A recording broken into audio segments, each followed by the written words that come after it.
Sige po, we would like to confirm po na around 11:30 Jakarta time of September 3, kagabi po yan, ahead po tayo ng 1 hour po sa Indonesia, ay nahuli na po si Alice Guo, o also known as Gua Waping ng Indonesian Police, diyan po sa isang hotel sa may Bantam Province of Indonesia po. Sa kasalukuyan po ay hawak na po siya ng Jakarta Interpol, and we are in close and active cooperation po sa kanila. Ito pong arrest po na ito ni Alice Guo ay result po ng PNP's active coordination and cooperation po sa Indonesian National Police. Pursuant po yan sa Memorandum of Agreement na napirmahan po between the Philippine National Police and Indonesian National Police way back 2017, at kasama po doon sa cooperation po na yon at memorandum po is yung ating pong coordination in preventing and combating transnational crime, at of course yung exchange of intelligence information. So yung efforts po ng PNP ay nagbunga na po, at ito nga po under custody na po si Alice Guo ng ating counterparts. At kanina pong ito po siya, nahuli na po siya, para ayan po siya, sa isang hotel po siya nakuha, at leader lang po natin yung mga counterparts. Ito po siya, under detention.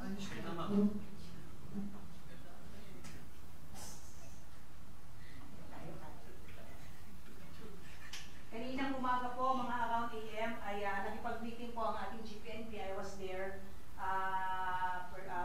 Na-witness po natin yung meeting po ng ating GPNP sa ating foreign counterparts para pag-usapan po kung paano po yung magiging paglipat po ng custody ni Alice Guo sa Philippine National Police. Ayan po, nag-meeting po via Zoom sila GPNP, at ayan po siya, pinakita po.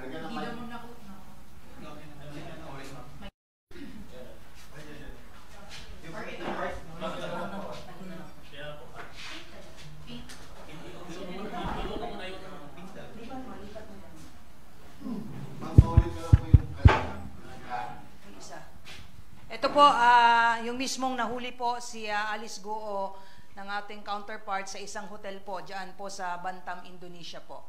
At ito po yung kanyang larawan nung siya po ay under detention na.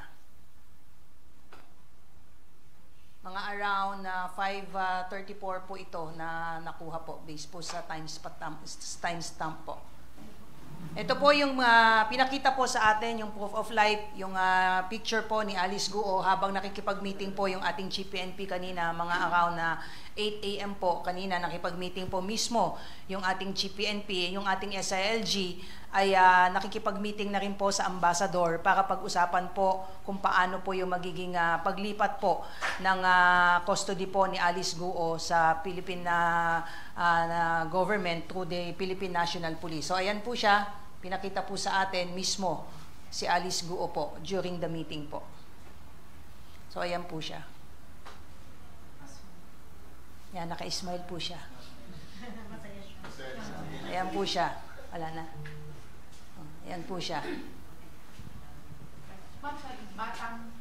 Batam, Indonesia po, particularly po sa isang hotel po sa Sendana Park Residences, Kadukuru, G. Tangeran, Bantam, Indonesia po.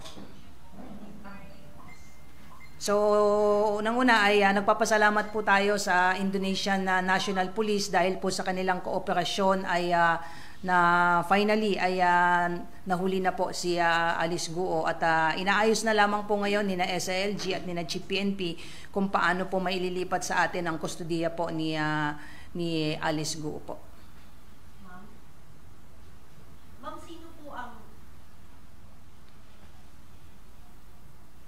Ma'am, sino po ang susundo kay Alice Guo?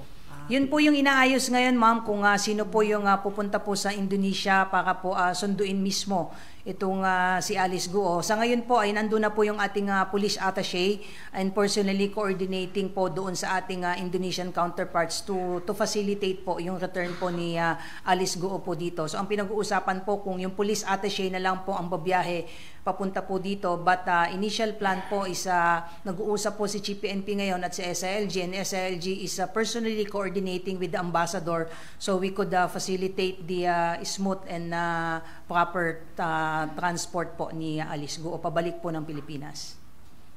Other details nung arrest na, sinong kasama niya before she was arrested? Sa ngayon po yung ibang details po ay nakiusap po yung ating foreign counterparts, kasama po sa naging usapan yon. Yung other details po is they opted to keep it muna for the meantime para po na rin sa protection po ni syempre nung tao po nito, and of course out of respect din po sa family. The family accordingly was already informed na nasa kustodiya na rin po nila si Alice Guo po. Ano yung naging basis doon sa arrest ng Indonesian police kay Alice Guo? Is it because pumasok siya ng Indonesia illegally? Remember po, meron po siyang existing warrant of arrest na inisyo po ng Senate. So yan po yung pinag-uusapan po ngayon, and most likely po kung mapupunta na po ito sa kustodiya po ng PNP ay ito-turn over po siya sa Senate po dahil yun po yung may existing warrant po sila at ang PNP po ang naatasan na iserve po itong warrant of arrest against her po. Ma'am, aside kay Mayor, meron po bang ibang hinahanap? Well, yung si Wesley Guo, I understand, ay isa pa po yun sa hinahanap po. But other details other than the arrest po ni Alice Guo, yan lamang po yung I have the authority to disclose po for the meantime. Ma'am, may post daw ng Lucky South 99 na kasama daw ni Alice Guo nung dumating siya sa Indonesia. Can you confirm that? May mga ganyan pong report, but then again, like I said, these are confidential matter for now, and again, nakalagay malinaw mismo po doon sa cooperation and MOU between the Philippine National Police and Indonesian National Police is yung disclosure po ng mga sensitive information ay i-hold muna for the meantime, but what we can confirm for now is the arrest po ni Alice Guo po.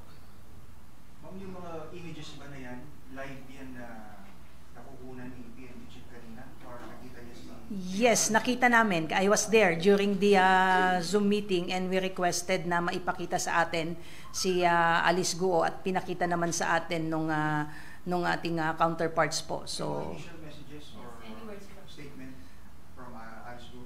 wala po. Unang-una ay hindi na po natin siya hiningan ng mensahe po. Basta ang ni-request lang ng ating GPNP sa can we see po si Alice Guo, at pinakita naman po sa atin through Zoom po. I was there po nung during the whole meeting po. Yung kung saan siya i-detain napag-usapan? Initially po ang napag-usapan po ay since may existing warrant of arrest po siya na inisyu po ng Senate, the PNP has the intention po to return the at least to turn over the custody po ni Alice Guo po sa Office of the Sergeant at Arms po.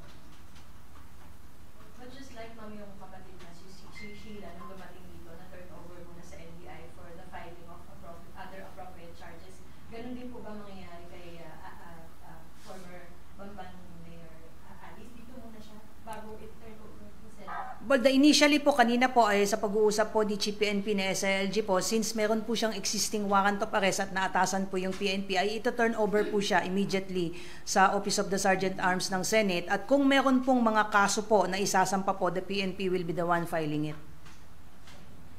Sir, once na dating niya rito, diretso na siya sa... Initially, yan po yung napag-usapan po kanina. If there are other updates po, we'll provide you updates po.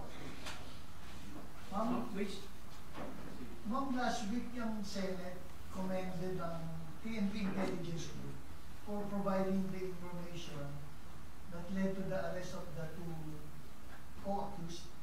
This time, meron naman bang role ang IG dyan sa operation?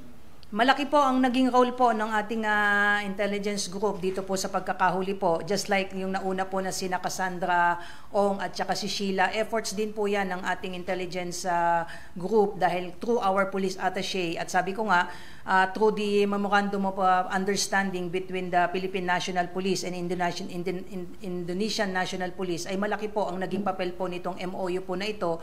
Doon po especially yung exchange of intelligence information that led to the arrest of the Cassandra Ong and Sheila, and now si Alice Guo po. So we have to commend the efforts po ng ating intelligence group on this issue po. At no less than the director po ng Bureau of Immigration mentioned ito during the hearing na the PNP was the one who provided them information na nasa custody na po ng Indonesian police yung nauna pong dalawa, at that led to their immediate deportation papunta po dito sa Pilipinas. So ganyan din po yung ginawa po ng PNP. Hindi po tayo tumigil ng ating coordination sa ating Indonesian counterparts, at nagpapasalamat po tayo sa ating Indonesian counterparts for heeding the call po nitong mga information, at turn out nag-positive po yung ating information na doon nga po siya sa isang hotel nakuha po. Based on info, gano'n na siya katagal dun sa hotel na yun? Anong ginagawa? Well, we don't have full details kung gaano nakatagal, ongoing yung investigation, but maganda yung naging coordination ng ating police attaché doon at yung Indonesian police that led to the location nga po nitong si Alice Guo po.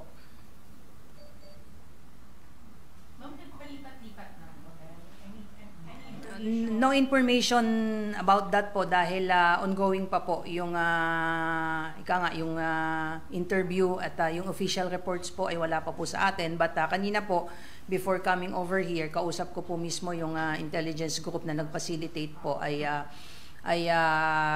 they opted not to disclose more information kasi ongoing pa po yung efforts natin to locate the others po.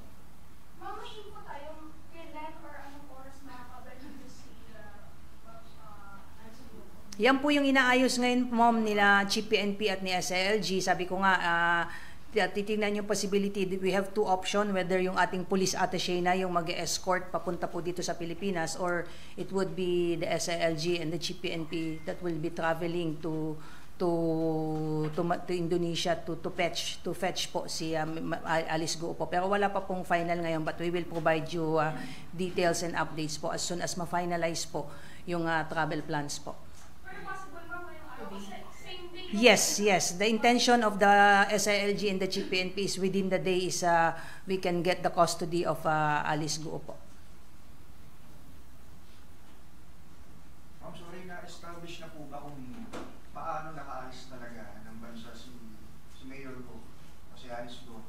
Considering na may mga lumalabas na reports na may tauhan ng PNP allegedly na kasama niya doon sa bago siya sumakay ng bangka. Under investigation pa rin po yan, and we are closely coordinating with the NBI and the BI to determine nga po yung naging possible exit points po ni Mayor Alice Guo. But like we said early on po, na there is a possibility nga po talagang umalis po yan through backdoor dahil nga kung through immigration, sa customs, sa ports, and even sa airport, alam po niya na mapa-plug down po siya doon dahil nasa immigration lookout bulletin order na po siya. So ongoing pa rin po, sir, an investigation, and if and when lumabas po sa investigation po natin na meron pong mga pulis na tumulong po dyan, no sacred cow po dito, papanagutin po natin ang sinumang pulis na mapapatunayan po nating tumulong sa ginawa pong pagtakas po ni Alice Guo at iba pa.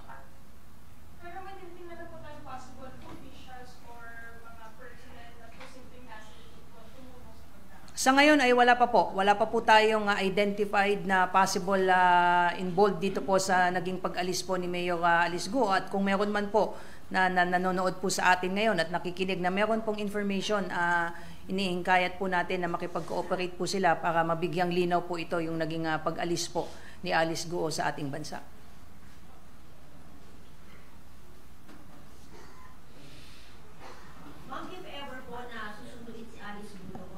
Anong unit po ng PNP ang naatasan ni Chief PNP para umalalay sa security at sumunod? Baka ang IG po. Baka no definite pa po because initial po kanina ay ang usapan po si mismong si SILG po ang babiyahe po doon at si Chief PNP po. Yes po. Yes po. Yes po, ibibigay po namin itong mga pictures po na ito.